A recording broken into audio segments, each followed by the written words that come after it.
Sir, yes, sir, man. What's going on, gang? We live and we back, man. Welcome back to the Golden Goose DFS show. I am your host, Chandler Blakely, aka Goose. Y'all already know, man. I'm here doing my Monday morning QB series, man. Just a lineup review of my best lineup from yesterday's slate.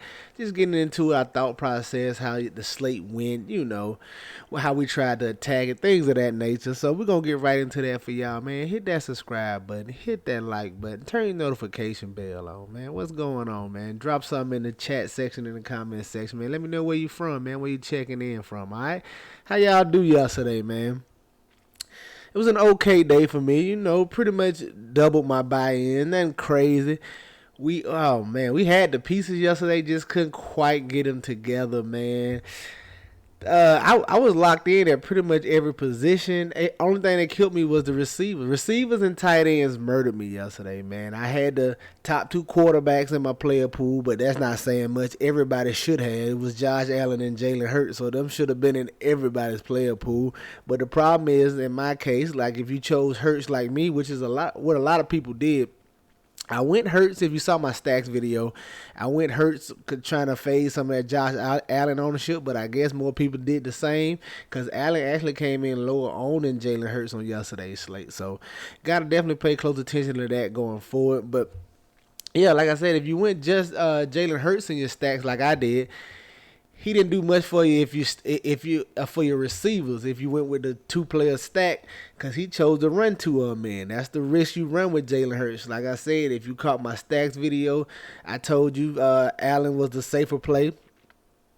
So that's the thing that happens though. But we got to definitely pay close attention to the ownership going forward. Cause if I knew Allen would come in lower on, I would have went Allen over Hurts. It was just straight a ownership play for me yesterday, man. Just trying to get leverage. But I knew those was the best two QBs on the slate. Everybody did. That's not saying much. Running backs. I had all of the top scoring running backs except for the top two. I didn't have no Fournette or Eckler in my player pool, but I had everybody that scored right up under them. But you needed Eckler and Fournette, man. They put on the show yesterday, so that what kept me from the top of my running back. But here's my best lineup. Let's get right into it, man. Put up what this was 216. This was the $1.20 max, man. Came in 301st place. As you can see, I went with the Josh Allen stack here. Uh, just simple, man. Like I said, if you caught my stats video, I talked about Allen and Hurts, so I was definitely gonna have some exposure to both. Went with the Allen stack here with Josh Allen to Diggs and Gabe Davis. This was a fairly expensive stack, and Gabe Davis was the piece you needed, man. He had a monster, a two touchdown day, man. He one handed grab, 98-yard bombs. He was on one yesterday. Diggs still came in solid. Diggs still gave you over 100 yards on receiving, man. They just had a big game here. 4 passing touchdowns from Allen, man. Over 400 yards. Just crazy. That offense is so high powered, man. They just destroyed the Steelers on yesterday. But I went with this Buffalo Bills stack here. I actually went run back here. I went with Pickens. I think on the stack video I was talking about I wouldn't probably run them back, but I decided to go Pickens here just because I had a lot of Rondale Moore. I told y'all too that was one of my favorite cheap receiving options. That he did okay, but Joey Pickens at 4,300 in this particular spot came in at 9% on. Man, he had a solid day. 14 DK points. We can work with that at 4,300. Wish it gave us a little more. But after that, after going this expensive Buffalo stack with a little Pickens run back here, I had no choice but to go value running backs. So I had a couple cheap running backs in mind that I didn't mind playing here, especially with this stack right here of Allen, Diggs, and Davis. So we got Jeff Wilson. Talked about him in my running backs video. Liked him. He came in at 16% on. Nice day from him. He could have had a bigger day too, man. He got vulture for a touchdown, a two, I think, from Tevin Coleman, man. He could have had a monster day at 16% on. Then Bryce Hall, the same thing, man. I mean, Brees Hall, I'm sorry. Brees Hall, man, right at 10%, he gave us 31 fantasy points. He got voted for 2 1-yard touchdowns, man, by Michael Carter. He could have had a record-breaking day at the running back, man. If he get them 2 1-yard touchdown runs, and then he was 3 yards away from the 100-yard rushing bonus, he could have dropped the mess around, dropped the 50 bird going yesterday, but yeah, shoulda, coulda, woulda, man. You know, money quarterbacks. Then I finished out my lineup with another cheap running back down here, Raheem Mostert. Got him at 5% on, man. He had a solid day right here, man. For us, 22 fantasy points from him, as he's looking like the lead back in this Miami offense, man. We definitely gonna look to get a lot more of him. I figure with Teddy Bridgewater playing, I figured even though it's a high-powered offense and they like to pass, I figured they would try to lean to the running backs at least a little bit more. Maybe nothing crazy, but I thought a few more carries for most of. That's why we was okay getting to them, and they had a nice total right here going against the Jets. That they got killed, but he still had a solid game for us, man. And like I said, if the game script plays out in reverse and Miami's up big, he could possibly have a bigger day. But Bridgewater getting hurt, they had to go to the third string, man. It's looking rough out there for Miami. So definitely gonna be looking forward to most of in the coming weeks, man. We definitely run them out. They should definitely lean to the run game more if they're gonna have to play a third string QB. So definitely keep an eye on that.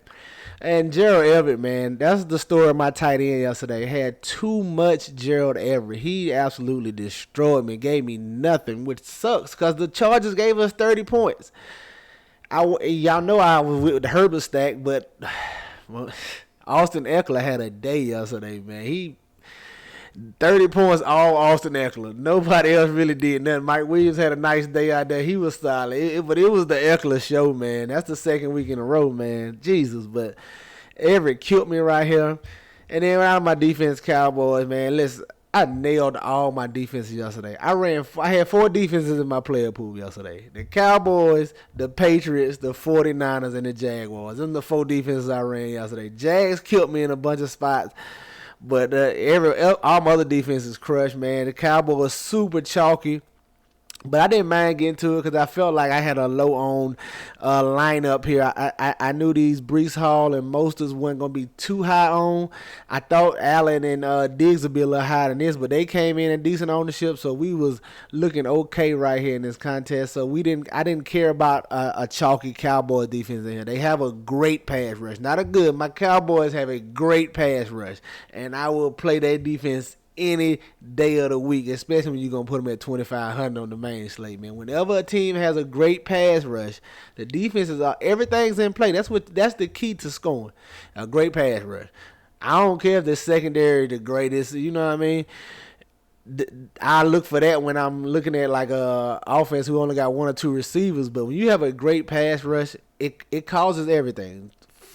Fumbles, interceptions, it causes everything. So pass rush, anybody with a great pass rush the Cowboys have, I can play them every week. I don't care how chalky they is or not, man.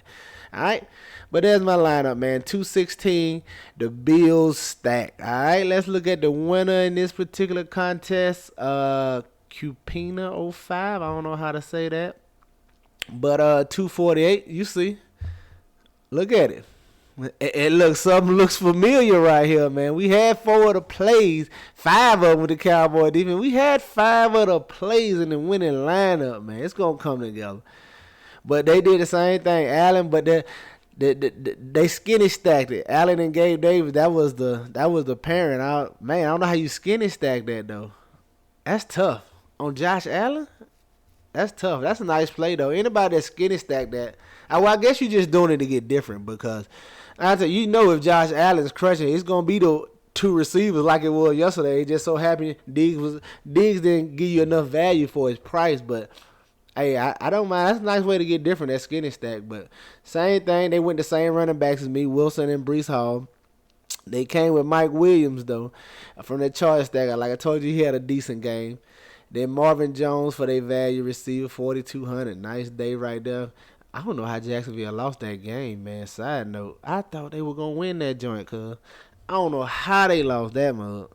Anyway, glad I ain't put no money on. Sorry to you if you did. I don't want to rub you. I know how that be. My bad. David Njoku, I played some here. I had some Njoku as well with my Chargers run back. But like I said, the Chargers stack. If you didn't have, you just needed Eckler. You didn't need a Chargers stack. Yeah, because Mike Williams did okay. He used to see a nice day, but Josh Allen didn't. Justin Herbert didn't really have a big day, and no other receiver did nothing. As you saw, as my on my lineup, every failed. So, but then he went with Fournette down here. Fournette put on a show, and then the Cowboys defense. All right. I said he, but he, she, whoever won. Congratulations to you, man. Cupina05 to 248. Look, we on their trail, man. It's coming, though. We going to put the pieces together, though. We on their line, all right? That's going to do it for us here today, man. Y'all already know the motto. Chances make champions, man. Y'all green up. I'm going to catch y'all next time, all right? Let's get it.